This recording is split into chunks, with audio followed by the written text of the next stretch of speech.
confection de masques bénévoles et offerts aux Romillons gratuitement.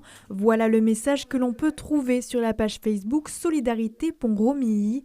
Un système d'entraide et de soutien pour les personnes vulnérables, isolées, le personnel hospitalier ou encore les aidants. Une initiative lancée par Mokhtar sur les réseaux sociaux. J'ai eu très rapidement, des gens qui se sont proposés à venir rejoindre le collectif, la solidarité.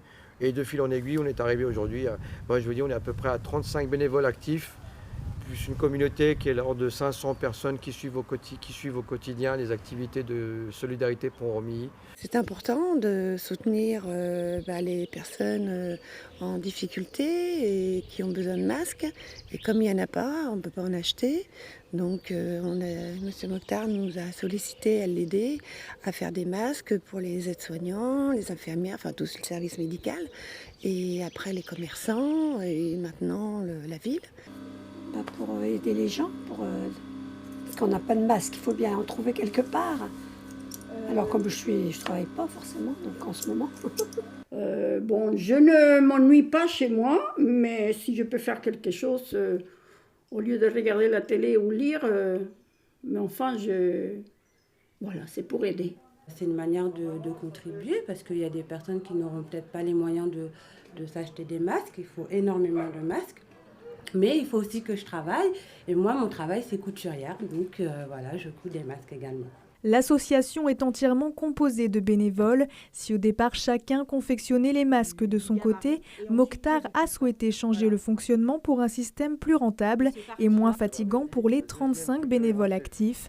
Aujourd'hui, une véritable chaîne solidaire s'est mise en place. Les tissus sont d'abord découpés avant d'être transmis aux couturières. Alors au départ, nous sommes partis sur un système où chacun était autonome, c'est-à-dire qu'on faisait ce qu'on pouvait avec ce qu'on avait, donc chacun travaillait un peu de sa manière, de sa façon de faire. Je me suis rendu compte que c'est beaucoup d'énergie déjà, c'est beaucoup de temps passé sur la machine, que si on peut essayer de faciliter le travail aux dames, c'est mieux de le faire. Alors, j'ai décidé de faire comme dans un atelier de confection, en réalité, de séquencer les étapes de fabrication et de confection des masques. Donc j'ai décidé qu'il y aurait des personnes à la découpe, d'autres à la couture, ce qui permettrait d'avoir une espèce d'alchimie qui soit assez... et puis qui puisse produire une quantité assez intéressante au niveau masque. Ça, c'est les tissus découpés, pré-découpés, qui vont aller à la confection derrière. Donc on s'est basé sur le modèle CHU de Grenoble qui demande 2 couches de molleton et 4 couches de coton. C'est ce qu'on fait actuellement, qu'on fait depuis le départ en réalité. Et donc tout ça se présente sous forme de petits coupons de tissu qu'on va amener tout à l'heure à la confection couturière. Moi j'ai demandé à Mokhtar que si quelqu'un pouvait nous découper les masques, ça irait beaucoup plus vite parce que c'est un gros travail. Hein. La journée, je travaille sur mes commandes, sur ce que les gens me demandent de confectionner. Et puis dès que j'ai fini, hop, je passe à la découpe. Voilà, ça permet d'être solidaire, de se rencontrer, de rencontrer des personnes de Romilly qu'on ne connaissait pas en fait. Et chacun a sa petite place, alors la découpe du tissu, les autres à l'assemblage, le montage des élastiques, et puis après la redistribution. Et puis y en a qui coupent, et puis comme moi, il y en a qui les cousent. C'est très important pour moi. C'est une aide. Et là, on en a besoin. Certaines personnes avaient des machines très perfectionnées, donc elles ont cousu et après, nous, on a coupé. Monsieur Mokhtar vient les chercher, les redonne à d'autres. Parmi les bénévoles, beaucoup sont d'anciennes couturières. Elles ont travaillé dans le milieu du textile au bois, plus précisément dans la bonneterie à Romilly, un patrimoine et savoir-faire remis à l'honneur. Ça montre quelque chose, ça montre que Romilly n'est pas qu'une ville qu'on a l'habitude de voir comme une ville où le chômage est prégnant, où il y a des difficultés sociales. Il y a aussi un patrimoine. Romilly a été le fleuron du textile dans l'Aube. Et ça, c'est très important de le mettre. Et moi, quand je vois, par exemple, la finition avec laquelle sont faits les masques, on peut se dire que c'est quand même pas mal. C'est quand même bien de se dire qu'à travers les masques protecteurs, des anciennes du textile sont revenues pour nous donner un coup de main. Et on revoit à travers ça une histoire du textile Romillon. Et ça, c'est super. J'ai travaillé 23 années chez Devanlay, donc c'était Dupré. Après, ça a été, je ne sais plus trop, Dupré, Devanlay. Et après, j'ai travaillé chez Lacoste à Troyes. plusieurs mois, plusieurs années. J'ai travaillé à Nogent chez Bertrand Faure. Enfin, il y a très longtemps, je faisais de la confection et tout à domicile, jogging et tout, quoi. Et mon CAP de couture, en fait.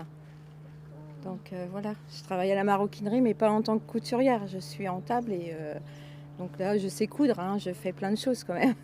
Et j'ai travaillé pour chez Myrtille, boutique dans la Boule d'Or, mais des temps des autres patrons. J'ai travaillé dès 89 jusqu'à 2000 quelque chose. Dans la couture? Dans la couture, je faisais des retouches. Sinon, j'ai toujours fait les habits pour mes enfants. Avant de partir en vacances, je leur faisais tous les habits neufs pour partir en vacances. Mais tout en travaillant à l'usine, hein, parce que jusqu'en 89, je travaillais chez Jacquemart. Hein. Moi, une machine, elle n'a pas de secret pour moi. Hein.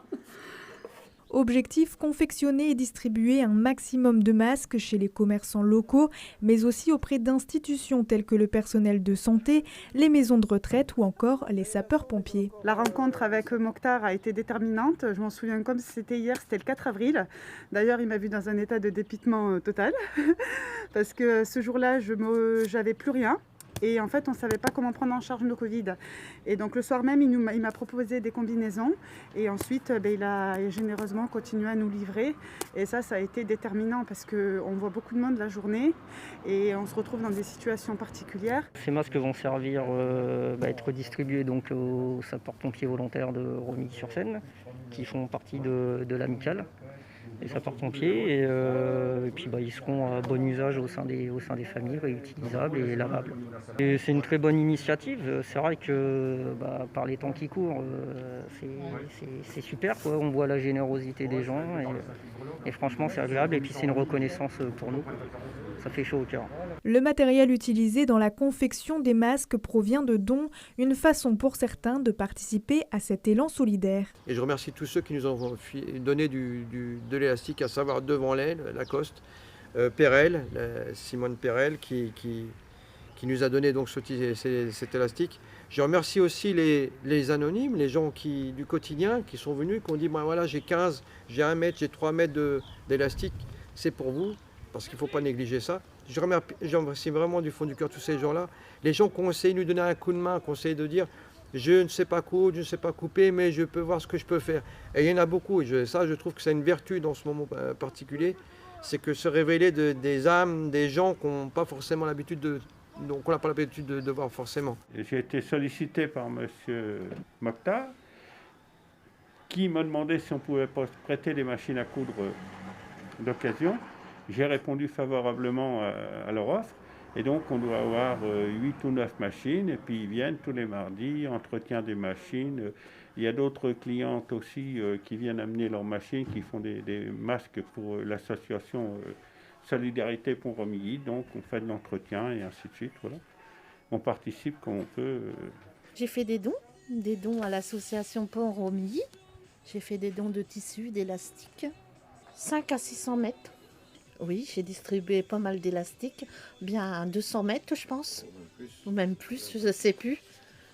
J'ai vendu, donné des élastiques, n'importe quel élastique à culotte, parce que j'en avais plus, j'arrive plus à en avoir. Le collectif dispose également d'un système d'entraide pour les personnes vulnérables, notamment avec la réalisation de courses alimentaires, de jardinage ou encore la mise en place d'une cellule anti-isolement. Qui permet à des gens qui ont des difficultés de pouvoir contacter, de pouvoir juste parler une petite demi-heure, 20 minutes avec quelqu'un. C'est toujours ça de prix. C'est toujours ça de bien et ça te permet de lutter contre l'exclusion, tout simplement. Les gens m'attendent à leur domicile, je reste dehors, ils me donnent la liste des courses et l'argent. Et quand je reviens, je redonne les courses aux personnes sans avoir de contact. Si demain mes parents étaient bloqués, bon j'ai la chance qu'ils ne le soient pas, j'aimerais bien que des gens fassent la même chose et j'ai 2 enfants et j'espère que plus tard rendront aussi service s'ils peuvent. Donc, on a le temps pour le faire, donc autant si on peut se rendre utile.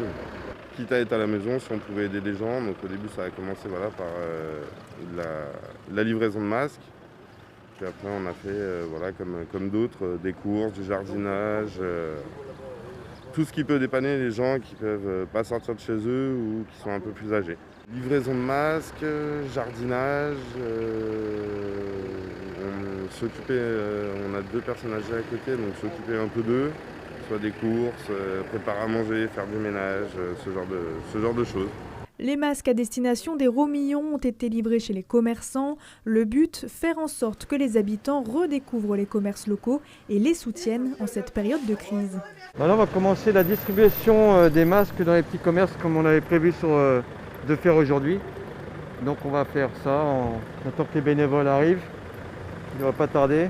Je me suis dit, pourquoi pas profiter de ce moment-là de solidarité, de se dire on va mettre en place des circuits de distribution courts, relocalisés, pour dire les choses comme ça, d'éviter d'avoir à aller voir les grandes surfaces comme habituellement tout le monde le fait. Je dis, non, là on va profiter de ce moment-là, peut-être que c'est le moment des questions. On peut se dire aussi, pourquoi pas relocaliser, refaire venir des gens qui n'ont pas l'habitude d'aller voir des petits commerces. Ça peut remettre des habitudes, mais je pense qu'on est dans un moment où on peut se poser ces questions-là, de se dire peut-être qu'on peut changer nos habitudes du quotidien. J'ai choisi de faire ce circuit de distribution court, de manière à ce que les gens puissent avoir accès très rapidement, sans avoir à se déplacer à la périphérie de la ville ou dans les grandes structures qui nécessitent un moyen de déplacement. On n'a pas mis un centime. On n'a pas demandé d'aide financière à qui que ce soit. Et on a réussi à faire plus de 3200 masques. Qu'est-ce que ça veut dire? On recycle du drap, donc c'est écologique. On travaille de manière en cohésion avec les autres, c'est solidaire. Et en plus, on n'a pas d'argent, on n'a pas demandé d'argent à la municipalité. Moi je veux dire, ça coûte rien, ça coûte juste notre énergie, ce qu'on a pu mettre aussi de nous-mêmes. Mais là c'était le but aussi, c'était la solidarité, c'est ça aussi. Je remercie tous ceux qui ont pris conscience de ça et tous ceux qui vont en prendre conscience. Près de 7500 masques ont été confectionnés par Solidarité Pont-Romilly depuis le 21 mars.